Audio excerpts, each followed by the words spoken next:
Hello mga kababayan, magandang araw sa inyong lahat. Kumusta na kayo dyan? So nandito ako ngayon sa aking bukirin mga kababayan.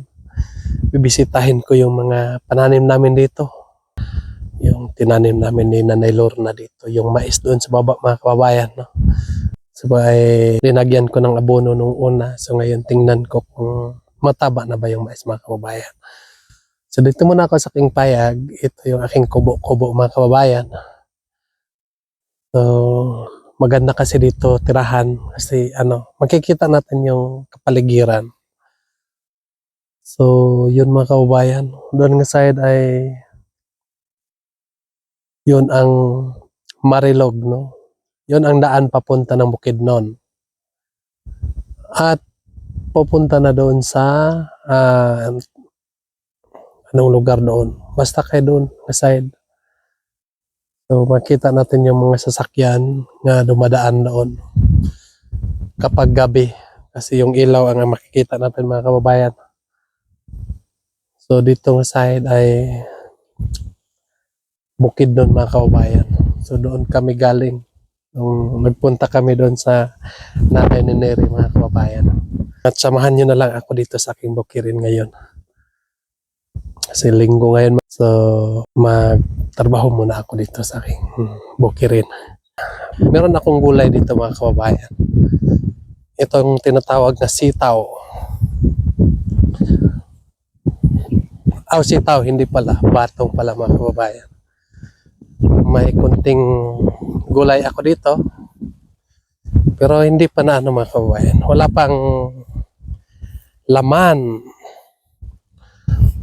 So ipakita ko sa inyo mga kababayan. So ito yung aking gulay mga kababayan.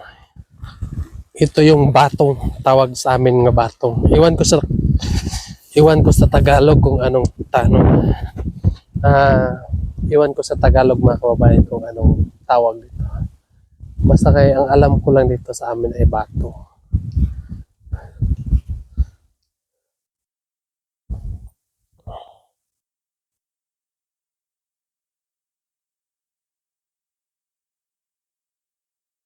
May iba kasi kaya hindi nakaakyat.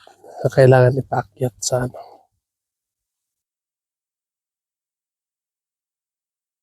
Yan.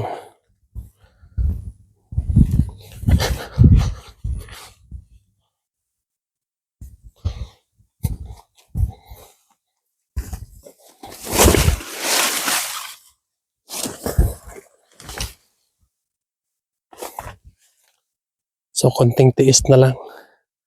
Magbibigay na ito ng bunga mga kababayan.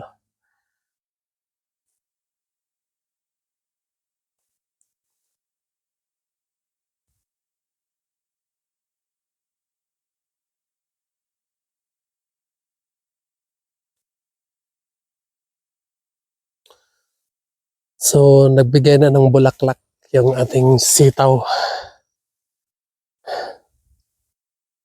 Ito na.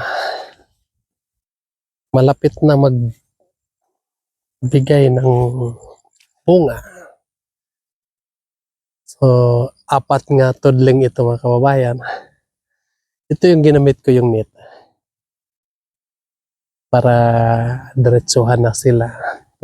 So, kapag nandito kasi ako sa bukid mga kababayan, ay lubos-lubusan ko na lang gawain. No? Kahit ano yung itanim ko na lang. Para po ay hindi masasayang ang aking oras dito sa bukid. So, dito tayo sa kabila mga kababayan. Tingnan natin yung pananim nga mais. So meron akong mga durian dito, maliliit pa po. So ito yung aking mga durian mga kababayan. Mga 10 years o 8 years. Mamunga na ito. Pero matagal pa. Pero alam niyo mga kababayan ay yung araw ngayon ay sobrang bilis po, no? Hindi lang natin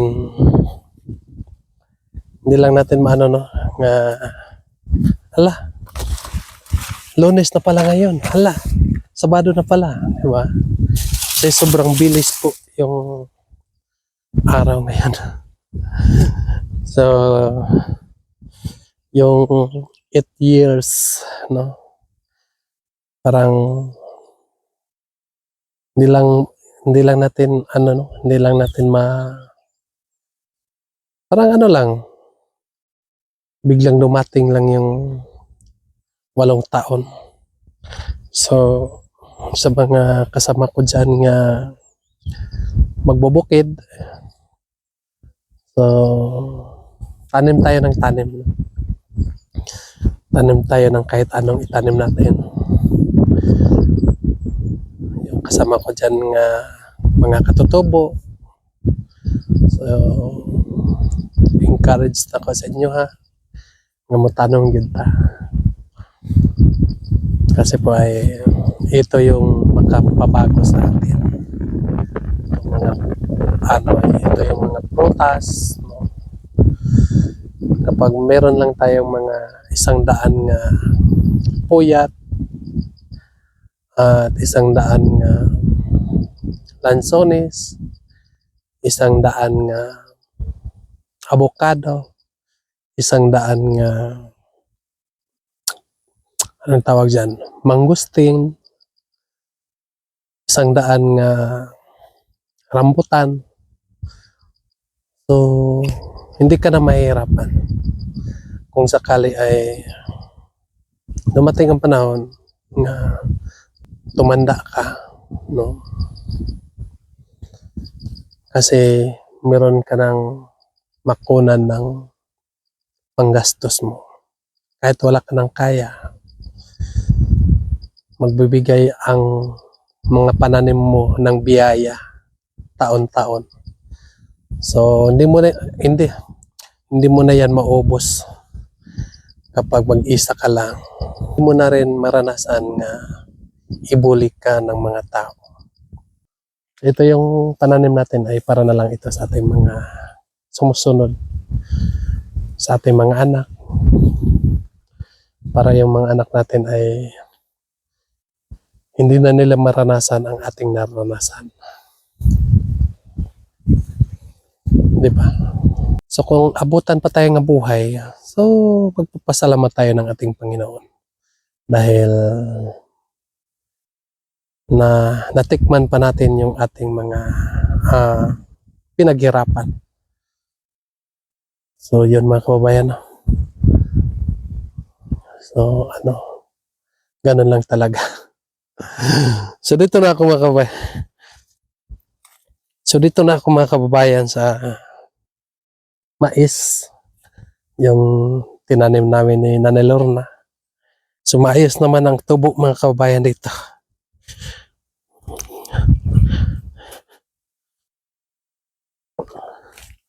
So ipakita ko sa iyo yung mais. So ito yung mais mga kababayan. Ang tataba din nila mga kababayan. So, ito yung sweet corn. Pambinta ito kapag yung pangsugba lang ang mais mga kababayan. So, ito yung mga sili natin. So, tinaniman ko kasi ng sili para pag-harvest sa mais. So, itong sili ay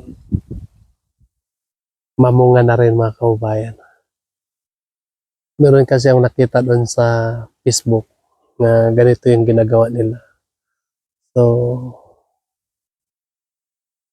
ginagawa ko rin. Baka naman ay ito yung mga magandang gawin. So, nag-try ako mga kababayan. Hindi naman masama mag-try, di ba? So, doon sa baba mga kababayan ay meron din akong mais doon nga tinanim. Kasi itong mais nga sweet corn ay hindi pwede ito magtanim tayo ng marami kasi pangsugba lang ito mga kababayan.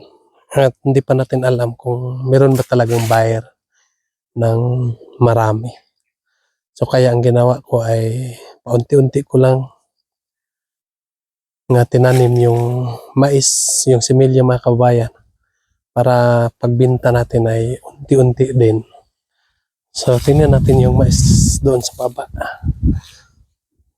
para makita din natin mga kababayan.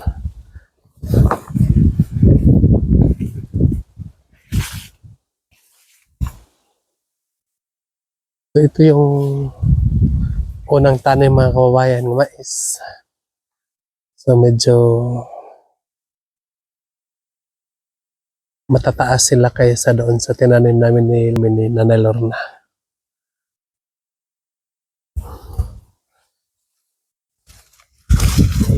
Maliit lang ito mga kababayan. Mga 2 sako lang ito pag ma-harvest. Pero ayos na, no? Kaysa wala tayong tanim, so wala tayong ma-harvest.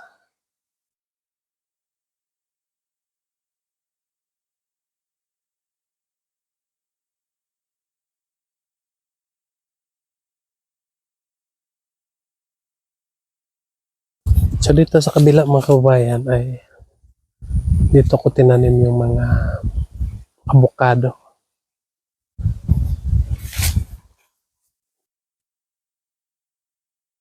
Pero ano na ito, matataas na mga kababayan. Ito po yung mga avocado natin.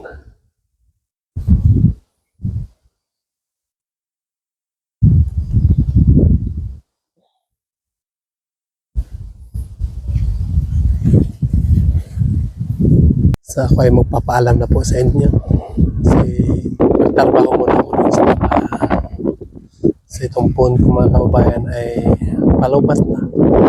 At maraming salamat po sa inyong lahat ng mga walang sawang nagasubaybay sa aking YouTube. Dito muna ako mga kababayan ngayon sa aking bukirin.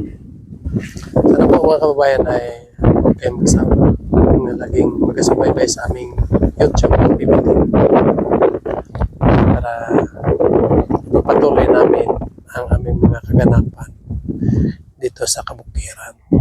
Yun lang po mga kababayan. Maraming salamat po. God bless you. Bye-bye.